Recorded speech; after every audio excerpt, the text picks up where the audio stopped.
According to Albert Pike, who, scheming with the king of Babylon, created a roadmap for all three world wars, the letter, written in 1871, states the First World War would be used to overthrow the czars in Russia and establish atheistic communism as a fortress to help destroy other governments and weaken religions.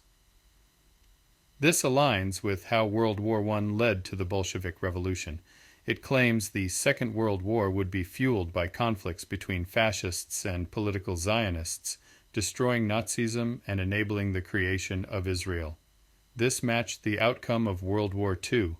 Most chillingly, it lays out a Third World War being instigated by taking advantage of tensions between Zionists and the Islamic world, leading to their mutual destruction.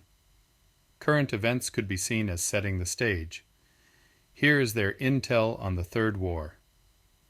The Third World War must be fomented by taking advantage of the differences caused by the adjuncture of the Illuminati between the political Zionists and the leaders of the Islamic world. The war must be conducted in such a way that Islam, the Muslim Arabic world, and political Zionism, the State of Israel, mutually destroy each other. Meanwhile, the other nations, once more divided on this issue, will be constrained to fight to the point of complete physical, moral, spiritual, and economical exhaustion.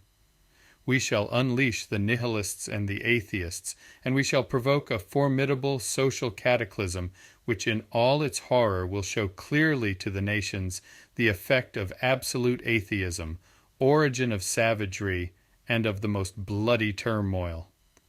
Then everywhere the citizens, obliged to defend themselves against the world minority of revolutionaries, will exterminate those destroyers of civilization, and the multitude, disillusioned with Christianity, whose deistic spirits will from that moment be without compass or direction, anxious for an ideal, but without knowing where to render its adoration, will receive the true light through the universal manifestation of the pure doctrine of Lucifer, brought finally out in the public view.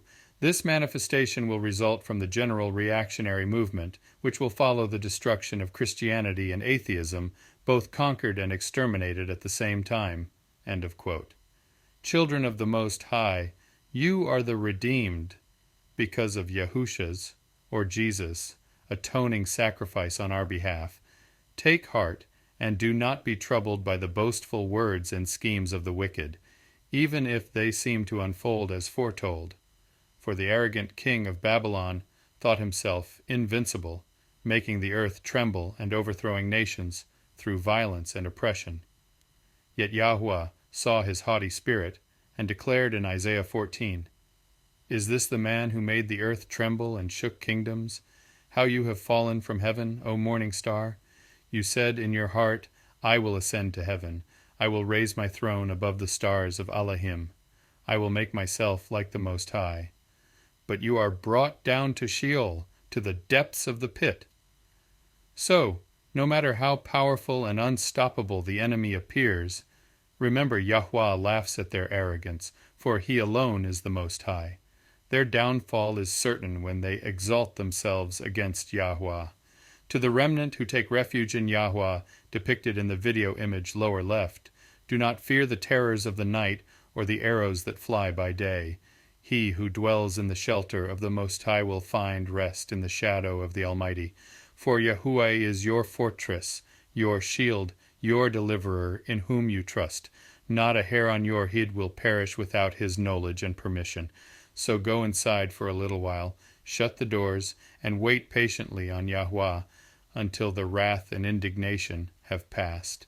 Call upon his name, for all who call on Yahuah will be saved and delivered from the enemy's snares. But to the stiff-necked, who persist in wickedness and shake their fists at the heavens, know that a day is coming when every knee will bow and every tongue will confess that Yahuah alone is Elohim. When you have been humbled and brought low, when the illusion of your strength is shattered, then perhaps you will finally seek him with all your heart and soul. For the proud and haughty will be laid low, but Yahuah lifts up the humble and contrite. So rend your hearts and return to Yahuah your Elohim, for he is gracious and compassionate, slow to anger, and abounding in loving kindness. Humble yourselves under his mighty hand, and at the proper time he will exalt you. Whether through judgment or repentance, all will ultimately acknowledge that Yahuah alone is the sovereign over all kingdoms and rulers. So take refuge in him, children of the Most High, for your redemption draws near.